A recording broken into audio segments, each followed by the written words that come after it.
आज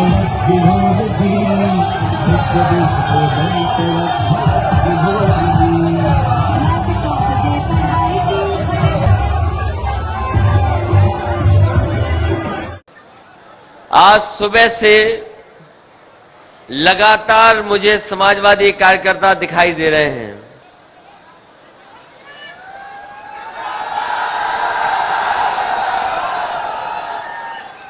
जहां से समाजवादी विजय रथ यात्रा शुरू हुई है, गंगा के बिल्कुल किनारे से, और जहां हम लोग मिल रहे हैं अभी शाम को, ये यमुना का किनारा है। और जहां से समाजवादी विजय रथ यात्रा शुरू हुई है, लगातार समाजवादी कार्यकर्ता हमें दिखाई दे रहे हैं और उनका जोश और उत्साह बता रहा है कि इस बार पूरी ईमानदारी से अगर विजय किसी की होने जा रही है तो समाजवादियों की विजय इस बार उत्तर प्रदेश में होगी।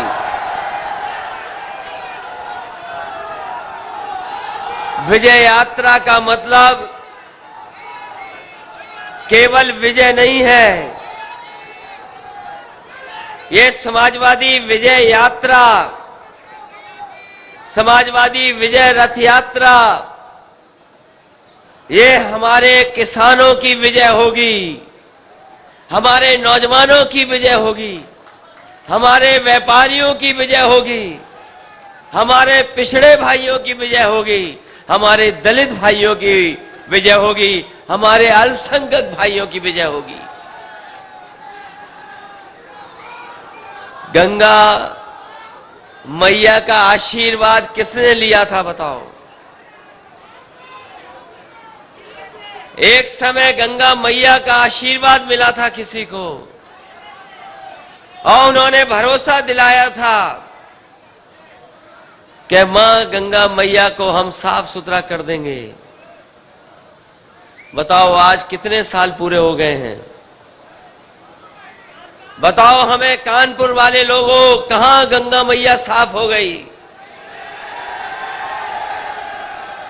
और जहां से हम यात्रा शुरू हुई है, कई नदियां बीच में आई हैं, छोटी बड़ी, और यमुना तक हम लोग पहुंचे हैं। यही नदियां कुछ गंगा में जुड़ जाती हैं, कुछ यमुना में जुड़ जाती हैं, और संगम में जाकर के दोनों नदियां एक होकर के आगे गंगा मैया बहती हैं। बिना इन नदियों के साफ हुए बताओ कैसे गंगा मैया साफ होंगी? क्या गंगा मैया साफ हो जाएंगी? हमें भारतीय जनता पार्टी से उम्मीद नहीं है, और अगर उम्मीद होती जनता को तो अभी तक तो गंगा मैया साफ बह रही होती। जिस स्थान पे हम लोग कार्यक्रम कर रहे हैं, मैं चाहता था उजाले में ही यहां पर आ जाएं। इस इलाके में इसलिए उजाले पर पहुंचे हैं, कहीं भाषण नहीं दिया। उजाले में कोशिश यही थी कि पहुंचने की, कि अगर अंधेरा हो जाता तो शायद उजाला नहीं मिलता हम लोगों को। जहां से चले हैं अगर भाषण देते, धन्यवाद देते अपने कार्यकर्ता नेताओं का, तो यहां समय पे नहीं पहुंच पाते, अंधेरा हो जाता, और अंधेरे में हम लोग उजाला कहां ढूंढते? यही प्लांट अगर बन गया होता, यही प्लांट अगर बन करके तैयार हो जाता तो बताओ यहां उजाला ही उजाला होता। न केवल यहां पर उजाला होता, हमारे किसान और हमारे पूरे उत्तर प्रदेश को उजाला मिल जाता।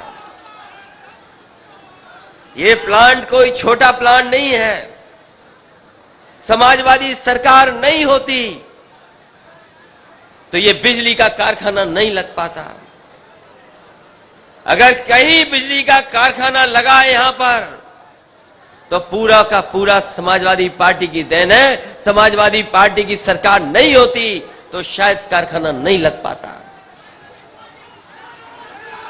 और ये कितना बड़ा बिजली का कारखाना लगा है। यहां से जब बिजली बनेगी तो न केवल उत्तर प्रदेश को मिलेगी बल्कि देश को मिलने जा रही है। देश को मिलने जा रही है बिजली, और बिना बिजली के तरक्की खुशहाली संभव नहीं है। हमारे यहां जितने लोग बैठे हैं बिजली का बिल तो दे रहे होंगे साहब। बिजली का बिल कौन नहीं दे रहा? मीटर लग गए, बिजली का बिल देना पड़ रहा है। हमारे किसान भाइयों को देना पड़ रहा है। यहां जितने लोग हैं सबको बिजली का बिल देना पड़ रहा है। और हिसाब किताब लगाओ, 4.5 साल में बिजली कितनी महंगी हो गई है। मीटर भी लग गए, बिजली भी महंगी हो गई। आपकी आमदनी नहीं बढ़ी। हमारे किसान भाई बताओ, पैदावार को लेकर के भारतीय जनता पार्टी ने कहा कि हम आपकी आय दोगुनी कर देंगे। यहां किसान भाई हैं, इस इलाके में तो हो सकता है 2 फसलें ले लेते हों, लेकिन जैसे ही यमुना के उस तरफ चले जाते हैं तो 2 फसलें भी किसान नहीं ले पा रहा है। बताओ किसान भाइयों, कौन सी फसल की पैदावार की आय दोगुनी हो गई? अगर एक भी फसल की पैदावार दोगुनी हो गई हो तो बताइए। यही भारतीय जनता पार्टी के लोग जो सत्ता में बैठे हैं, इन्होंने कहा हमें बहुमत दे दो, हम किसानों की आय दोगुनी कर देंगे। आय दोगुनी नहीं हुई, महंगाई दोगुनी हो गई है। आज जब कानपुर आए हैं, कानपुर के लोग जानते होंगे, पेट्रोल 100 रुपए पहुंच गया है।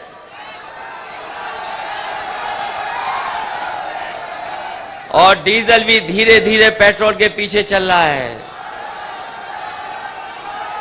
हो गया 100 पार के नहीं हो गया? यही भारतीय जनता पार्टी के लोग कह रहे थे महंगाई को हम कम कर देंगे। आज डीजल भी 100 पार, पेट्रोल भी लगभग 100 से पार, डीजल भी पीछे चल रहा है। मामूली हिसाब किताब है आगे पीछे। और जो रसोई गैस दी गई थी, फ्री में बांटी गई थी, उज्ज्वला योजना, उज्ज्वला योजना के नाम पर सिलेंडर बांट दिए, घर में गैस पहुंचा दी। अब कितने गरीब हैं जो उज्ज्वला को भरा पा रहे हैं? खाद में चोरी हो गई, कीटनाशक दवाई महंगी हो गई, पेस्टिसाइड सब कुछ महंगा हो गया, सरसों का तेल भी महंगा हो गया।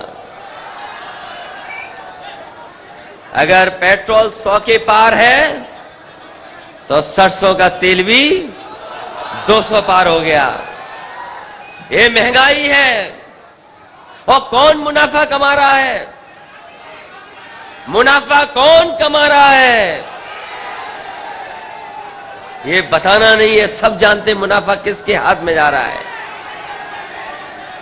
बताओ भ्रष्टाचार खत्म हुआ कि नहीं हुआ? और यही लोग कह रहे थे कि काला धन वापस आ जाएगा। हमने बहुत सोचा कि झंडा किससे दिखवाएं, समाजवादी विजय रथ यात्रा का किससे झंडा दिखवाएं। बहुत सोचा कि किससे झंडा दिखवाएं हम। तभी ख्याल आया कि एक है बच्चा जो नोटबंदी के समय पर बैंक में पैदा हुआ था, खजांची। आज विजय रथ यात्रा को किसी ने झंडी दिखाई है तो उसी खजांची ने दिखाई है जो बैंक के अंदर नोटबंदी के समय पर पैदा हुआ था। वो नोटबंदी का समय याद करो। कोई नहीं ध्यान रखना चाहता कि नोटबंदी हुई थी देश में। याद करो भारतीय जनता पार्टी ने क्या क्या कहा था उस समय पर। भारतीय जनता पार्टी ने कहा कि नोटबंदी हो जाएगी तो भ्रष्टाचार खत्म हो जाएगा, काला धन पूरा का पूरा विदेश से भारत आ जाएगा। आज दिल्ली और उत्तर प्रदेश की सरकार बताए कि कितना काला धन भारत में आ गया है। कोई काला धन नहीं आया। और जानकारी होगी तो आज काला धन बढ़ गया है, भ्रष्टाचार भी बढ़ गया। और जितनी योजना समाजवादियों की सरकार में चली थी, चाहे वो एम्बुलेंस हो, चाहे वो पुलिस की 100 नंबर हो, उन योजनाओं का क्या हुआ? जो योजनाएं चली थी जनता के लिए, वो अब जनता की मदद नहीं कर पा रही हैं। जनता को सुविधा देने का काम किया था, लेकिन भारतीय जनता पार्टी की नाकामी की वजह से आज वो सुविधाएं जनता को, गरीबों को नहीं मिल पा रही हैं। यही भारतीय जनता पार्टी के लोग कोरोना के समय पर बताओ गरीबों को कैसा अनाज छोड़ दिया। कोई कल्पना नहीं कर सकता, जिस समय बीमारी आई थी, लोगों को, गरीबों को दर दर भटकना पड़ा। वो तस्वीरें दिखा रही हैं कि कैसे गरीब परेशान हुए। दवाई नहीं मिली, इलाज नहीं मिल पाया, लोगों को बिस्तर नहीं मिला, और ऑक्सीजन का भी इंतजाम खुद किया गरीबों ने, कोई इंतजाम सरकार नहीं कर पाई। न जाने कितने लोग बिना दवाई, बिना इलाज के जान खो दिए। और यही गंगा मैया के किनारे याद कीजिए, वो तस्वीरें, न जाने कितनी लाशें जिन्हें चिता नहीं मिल पाई, वहीं की वहीं पड़ी रह गईं। अगर कोई जिम्मेदार है, कोरोना में जान जा रही है, जिनकी जानें गई हैं, उसकी भारतीय जनता पार्टी जिम्मेदार है, कोई और दूसरा जिम्मेदार नहीं है। न दवाई दे पाए थे और न ऑक्सीजन दे पाए। इसलिए हम आपसे निवेदन करने आए हैं कि उत्तर प्रदेश को खुशहाली के रास्ते पे ले जाने के लिए समाजवादी विकास रथ और विजय रथ चला रहे हैं। उत्तर प्रदेश की खुशहाली के लिए ये समाजवादी विजय रथ है। उत्तर प्रदेश को खुशहाली के रास्ते पे ले जाने के लिए हमारी, आपकी, समाजवादियों जिम्मेदारी है। क्योंकि जिस तरीके से अन्याय किसानों के साथ हुआ है, कोई कल्पना नहीं कर सकता था। क्या लखीमपुर की घटना कोई भूल सकता है? लखीमपुर में जिस तरीके से किसानों के साथ यही भारतीय जनता पार्टी के नेताओं ने किया, क्या भारतीय जनता पार्टी के कार्यकर्ता, नेता नहीं थे उस गाड़ी में? एक गाड़ी आती है और किसानों के आंदोलन को कुचलने की कोशिश करती है। वही गाड़ी के टायर से किसान कुचले गए। केवल किसान नहीं कुचले गए, इस भारतीय जनता पार्टी ने कानून को भी कुचलने का काम किया। समाजवादी लोग खड़े हो गए, सभी दल खड़े हो गए, तब जाकर के किसानों को थोड़ा बहुत न्याय मिला है, लेकिन अभी भी न्याय पूरा नहीं मिला है। कोई कल्पना कर सकता है कि गृह राज्य मंत्री हो, उनके बेटा शामिल हो, बीजेपी के लोग शामिल हो, और उन किसानों को न्याय मिल जाएगा? देखिए भारतीय जनता पार्टी का घमंड, अहंकार। गृह राज्य मंत्री अभी भी इस्तीफा नहीं दे रहे, न हटाए जा रहे हैं। और इसीलिए नहीं हटाए जा रहे हैं क्योंकि दोनों जगह उनकी सरकार है। उत्तर प्रदेश में भी सरकार है और दिल्ली में भी सरकार उनकी है। लेकिन भारतीय जनता पार्टी के लोग न मत भूलें कि जब समय आएगा तो उत्तर प्रदेश की सरकार का सफाया करने का काम समाजवादी पार्टी के लोग करेंगे। यही जनता, यही किसान, यही नौजवान भारतीय जनता पार्टी का सफाया करेंगे और उन किसानों को न्याय दिलाने के लिए हम लोग आगे आकर के उन किसानों को न्याय दिलाने का काम करेंगे। ये नौजवान हैं, कोई नौकरी रोजगार नहीं मिलने वाला इनको। बीजेपी की सरकार रही तो नौजवानों नौकरी की उम्मीद छोड़ दो, रोजगार की उम्मीद छोड़ दो, नौकरी और रोजगार की उम्मीद छोड़ दो। ये बीजेपी के लोग वो हैं, हवाई जहाज भी बेच देंगे और हवाई अड्डे भी बेच देंगे। पानी के जहाज तो है ही प्राइवेट, पानी का जहाज जहां खड़ा होता है वो भी बेच देंगे। और जितनी भी सरकारी संस्थाएं हैं सब धीरे धीरे भारतीय जनता पार्टी के लोग बेच रहे हैं। अगर ये सब बिक जाएगा, प्राइवेट हाथों में चीजें चली जाएंगी, तो बताओ हमारे पिछड़े और दलित भाइयों, आपको आरक्षण कहां से मिलेगा, नौकरी कहां से मिलेगी? जो बाबा साहब ने अधिकार दिए, उन अधिकारों का वजह से आज नौकरी रोजगार मिल रहा है, ये धीरे धीरे प्राइवेट हाथों में चले जाएंगे, तो बताओ किसको रोजगार मिल जाएगा, नौकरी मिल जाएगी? और जिस रास्ते पे भारतीय जनता पार्टी है, उससे नौकरी और कारखाने नहीं लगने वाले, न मिलने वाली नौकरी है। इसलिए हम आपसे अपील करने आए हैं, ये समाजवादी पार्टी का आंदोलन लगातार चलता रहेगा। समाजवादी पार्टी का और समाजवादी विजय रथ लगातार इसी तरह चलता रहेगा, जनता के बीच में जाता रहेगा, जब तक उत्तर प्रदेश से भारतीय जनता पार्टी का सफाया ना हो जाए। जब तक सफाया नहीं होगा, तब तक इसी तरीके से समाजवादी विजय रथ जनता के बीच में चलता रहेगा। और हम आपको भरोसा दिलाते हैं कि जिस तरीके से एक एक योजना गरीबों के लिए चलाई गई थी, चाहे वो एम्बुलेंस चलाई गई हो, चाहे वो पुलिस के लिए 100 नंबर चलाई गई हो, चाहे वो लैपटॉप दिया गया हो, चाहे वो समाजवादी पेंशन दी गई हो, चाहे सरकारी नौकरियां दी गई हों, चाहे बड़ी बड़ी सड़कें बनाई गई हों, बड़े बड़े मेडिकल कॉलेज बनाए गए हों, और चाहे इतने बड़े बड़े बिजली के कारखाने लगाए हों, समाजवादी सरकार बनेगी तो एक बार फिर उत्तर प्रदेश को खुशहाली के रास्ते पे ले जाने का काम करेंगे।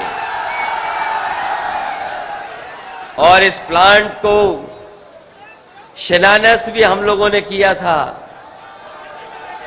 याद होगा, साथी आए होंगे समाजवादी लोग, जिस समय इसका शिलान्यास हुआ था, शिलान्यास में भी आए थे। ये 4.5 साल में नहीं बना पाए। हो सकता है समाजवादी सरकार बने और उद्घाटन हम ही लोग करने आए फिर दोबारा। और अभी तो घोषणा पत्र बनना है, अभी तो घोषणा पत्र समाजवादियों का बनना है। जहां बहुत सुविधाएं दी थी, समाजवादी पेंशन की, लैपटॉप की दी थी सुविधा, 100 नंबर चला दिया था, एम्बुलेंस चला दी थी। अगर हम लोगों को बिजली की भी सुविधा देनी पड़ी गरीबों को, और किसानों को फ्री सिंचाई देनी पड़ी, तो समाजवादी पार्टी पीछे नहीं हटेगी। सरकार के खजाने से कितना भी पैसा देना पड़ जाए, देने का काम करेंगे। ये जो सरकार जो चल रही है, ये जो हमारे बाबा मुख्यमंत्री जी हैं, बाबा मुख्यमंत्री जो हैं, ये जाने वाले हैं, अब लौट के नहीं आएंगे। ये बाबा मुख्यमंत्री लौट के नहीं आने वाले। और ये बाबा मुख्यमंत्री अकेले नहीं जाएंगे, इनके साथ बुल भी चला जाएगा और बुलडोजर भी चला जाएगा। ये जो हमारे बाबा मुख्यमंत्री जी बुलडोजर लेकर के घूम रहे हैं और सड़कों पर बुल घूम रहे हैं, न जाने कितनों की जान चली गई सड़क पर चलने वाले जानवरों से। आए दिन कभी किसान की जान गई, कभी मोटरसाइकिल से कोई टकरा गया, कभी गाड़ी टकरा गई, न जाने कितनों की जान चली गई। इसलिए आने वाले समय में जहां बीजेपी का सफाया होगा, वहीं बाबा मुख्यमंत्री का भी सफाया होगा, और बुल और बुलडोजर का भी सफाया होगा। और कानून व्यवस्था क्या देखी हम लोगों ने? यही कानपुर के व्यापारी को पीट पीट करके मार दिया। पुलिस फरार है, कुछ पकड़े गए, लेकिन अभी भी फरार है। अगर आंकड़े देखे जाएं, देश के आंकड़े देखे जाएं, सबसे खराब कानून व्यवस्था अगर कहीं की है तो उत्तर प्रदेश की कानून व्यवस्था है। महिलाओं के साथ सबसे ज्यादा उत्पीड़न, अन्याय अगर कहीं हो रहा है तो उत्तर प्रदेश में हो रहा है। और यही नहीं, कहीं देश में आईपीएस फरार नहीं होगा, केवल उत्तर प्रदेश में आईपीएस फरार है। कहीं फरार हो तो बता दो, कहीं आईपीएस फरार हो तो बता दो। कहीं आईपीएस फरार नहीं, केवल उत्तर प्रदेश में आईपीएस फरार है। इसलिए साथियों, हम आपसे निवेदन करने और अपील करने आए हैं। चुनाव लगभग शुरू हो गया है और जैसे जैसे आगे दिन बढ़ेंगे, चुनाव की तारीखें कम होती जाएंगी, दिन कम होते जाएंगे। आज हमारे साथ समाजवादी पार्टी में राजा रामपाल जी जुड़ गए हैं, पूर्व सांसद, और लगातार समाजवादी पार्टी से जुड़ रहे हैं। इससे पहले हमारे साथ तिलक चंद अहिरवार भी जुड़े थे, तिलक चंद अहिरवार भी जुड़े थे पार्टी से, राजा रामपाल भी जुड़ गए हैं, राम प्रकाश कुशवाहा, आरपी कुशवाहा जी पार्टी में भी शामिल हुए हैं। लगातार समाजवादी पार्टी से लोग जुड़ रहे हैं, लगातार समाजवादी पार्टी और समाजवादी विचारधारा का समर्थन मिल रहा है। इसी तरह अगर हम लोग जोड़ते रहे और लोगों का साथ मिलता रहा तो वो दिन दूर नहीं जब समाजवादी पार्टी को जनता 400 सीटें भी जिता करके भेज दे। इसलिए आप सबको बहुत बधाई। एक एक कार्यकर्ता को, नेता को, जो लगातार गंगा पुल से लेकर के यमुना तक हम लोगों का स्वागत किया है, समाजवादी पार्टी का उत्साह और जोश बढ़ाने का काम किया, मैं आप सबका बहुत बहुत धन्यवाद देता हूं। और इसी तरीके से किसानों को, गरीबों का साथ मिलता रहा और नौजवानों के जोश का साथ मिलता रहा तो वो दिन दूर नहीं जब भारतीय जनता पार्टी का उत्तर प्रदेश से सफाया होगा और पूरा सफाया करके ही विजय रथ रुकेगा जब उत्तर प्रदेश में समाजवादियों की सरकार होगी। इन्हीं शब्दों के साथ आप सबका बहुत बहुत धन्यवाद और आभार प्रकट करता हूं, इस उम्मीद, इस भरोसे के साथ कि आने वाले समय में आप लोगों का सहयोग और समर्थन इसी तरह मिलता रहेगा। बहुत बहुत धन्यवाद।